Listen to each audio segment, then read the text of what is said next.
አታፍሪምና አትፍሪ አትዋረጅምና አትደንግጪ ይላል መጽሐፍ ቅዱስ በትንቢተ ኢሳይያስ ምዕራፍ 54:4 ላይ። አታፍሪም አትዋረጅም። እግዚአብሔር አያሳፍርም፣ እግዚአብሔር አያዋርድም። ምን ሊሆን ነው የምትሉ ሰዎች ምንም አትሆኑ። ጌታን ከታመናችሁ፣ ጌታን ከተደገፋችሁ ካላችሁበት ነገር ሁሉ እግዚአብሔር ሊያወጣ የታመነ አምላክ ነው። አትፍሩ አትደንግጡ።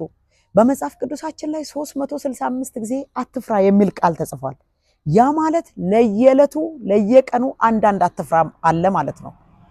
የትኛውንም የሚያሰጋችሁን የሚያስጨንቃችሁን ነገር በጌታ ላይ ጣሉ።